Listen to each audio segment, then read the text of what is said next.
Então, continuando, vamos comentar a questão número 4. Assinale a alternativa correta de acordo com o provimento 260 de 2013 da Corregedoria Geral de Justiça de Minas Gerais, que é o nosso Código de Normas. Gente, as assertivas estão muito parecidas com o texto do Código de Normas. E o que eles estão fazendo, que está facilitando, é que eles estão colocando exatamente de acordo com qual regra que eles querem que você siga, né, que você fundamente. Então, e o nosso Código de Normas traz algumas coisas mais detalhadas do que o Código Civil, do que a Lei de Registros Públicos. Então, aqui nós veremos, inclusive, alguns detalhes que a Lei de Registros Públicos não traz, o Código de Normas traz. Então, quem não leu o Código de Normas tem dificuldade de responder essas questões aqui. Então, vejam só. Em todas as celebrações de casamento, sejam ou não de pessoas do mesmo sexo, o juiz de paz proferirá as seguintes palavras. No Código Civil, gente, existem as palavras do juiz de paz, mas lá não inclui os casamentos homoafetivos, porque lá fala o seguinte: de acordo com a vontade que ambos acabais de afirmar perante mim, de vos receberdes por marido e mulher, eu, em nome da lei, vos declaro casados. Então, marido e mulher não atende à celebração de casamento de dois homens ou de duas mulheres.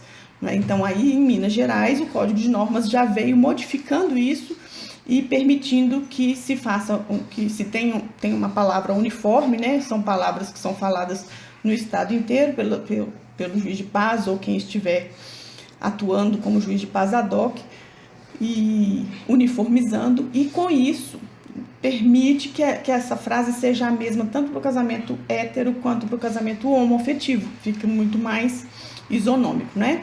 Então, a frase correta, né, aqui em Minas Gerais: de acordo com a vontade que ambos acabais de afirmar perante mim, de vos receberdes em casamento, eu, em nome da lei, vos declaro casados.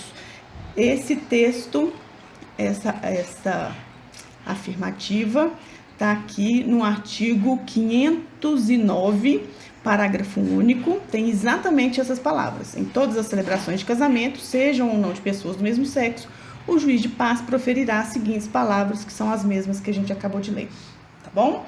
Então, essa é a assertiva correta. Letra B. A solenidade de celebração do casamento será feita na sede do ofício de registro civil das pessoas naturais, com toda a publicidade, a portas abertas, presentes pelo menos 2 testemunhas qualificadas e identificadas documentalmente, parentes em linha reta ou na colateral até 2º grau. Gente, aqui esse dispositivo tem, né? Na nossa legislação nacional federal não precisava do Código de Normas, mas é o texto perfeito do Código de Normas, tá? Qual que é o problema perfeito, fora a maldadezinha aqui no final? Qual que é o erro, então, o defeito dessa afirmativa? Porque aqui fala que é parentes em linha reta ou na colateral até 2º grau. E, na verdade, é parentes ou não dos contraentes, dos pretendentes ao casamento, tá? Então, o problema aqui é que falou que as pessoas têm que ser, as testemunhas têm que ser parentes dos noivos. E, na verdade, não. Podem ou não ser parentes. A letra C, vamos encontrar o defeito. Quando algum dos contraentes estiver em iminente risco de vida, gente, casamento em iminente risco de vida é o casamento nuncupativo. Casamento nuncupativo, lembrando, é aquele que não precisa ter ocorrido a prévia habilitação dos noivos para o casamento, tá?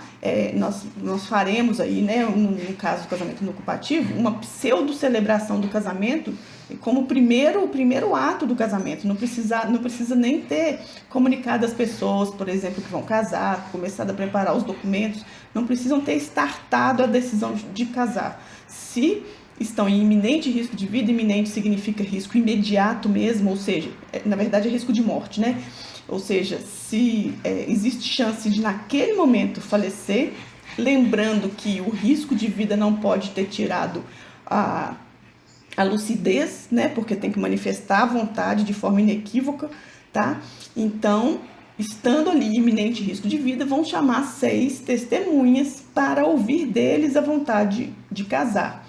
Mas aí, olha aqui, vamos seguir aqui para a gente ver qual que é o defeito.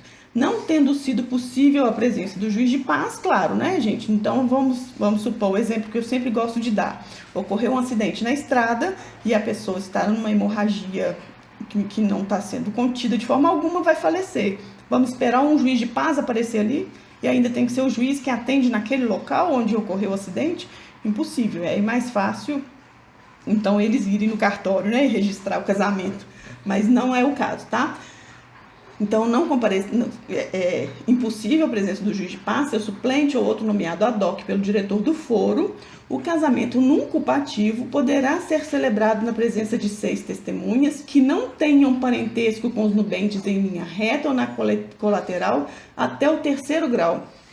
Gente, esse texto está perfeito, só tem uma palavra que é o defeito, né? Que é o erro aqui dessa assertiva. Não é colateral até 3º e sim até 2º grau, tá? Então, e esses detalhezinhos, gente, tem que ter lido o Código de Normas para poder saber esses detalhes, né? Tem que ter entendido, tudo bem, tem essa informação lá no Código Civil, tem exatamente assim, mas o Código de Normas, ele esmiuçou o casamento no culpativo e ficou muito mais clara a diferença entre o casamento no culpativo e em caso de moléstia grave, tá? Então, esses detalhezinhos dessa questão aqui ficariam muito mais fácil se a pessoa tivesse estudado diretamente pelo Código de Normas, tá? Então, aqui é 2º grau e não 3º, e isso está no caput do artigo 509. Isso mesmo? Isso mesmo. Em caso de moléstia grave, a letra D, de um dos nubentes, não podendo este comparecer ao cartório, estando ambos regularmente habilitados, olha aí a diferença. Em caso de moléstia grave, tem que ter prévia habilitação para o casamento. E o não culpativo não, porque, na verdade, como você vai saber se você vai estar em iminente risco de morte e dar entrada no processo de habilitação antes? Não é? Então, não faria sentido permitir o casamento no culpativo se precisasse de prévia habilitação. Aí não tem a urgência, né? Fica menos justificada aí.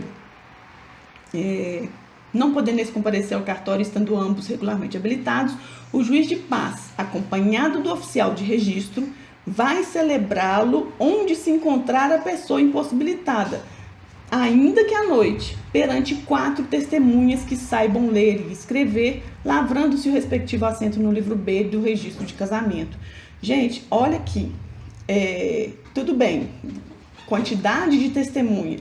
Existem momentos que a celebração de casamento pede que sejam 4 testemunhas. Que momento é esse? Quando um dos contraentes não pode assinar, tá? E aqui o Código de Normas de Minas esclareceu isso bem, porque a redação do Código Civil ela é bem mais complexa, ela permite dupla interpretação, e no Código de Normas não. Então, na verdade, são 4 testemunhas quando um ou ambos, né, os pretendentes não sabem ou não podem naquele momento assinar. E quando o casamento for fora do cartório, né, a dúvida era, será que toda vez que for fora também precisa de 4 testemunhas, em função da redação complexa, meio polêmica, né, da lei?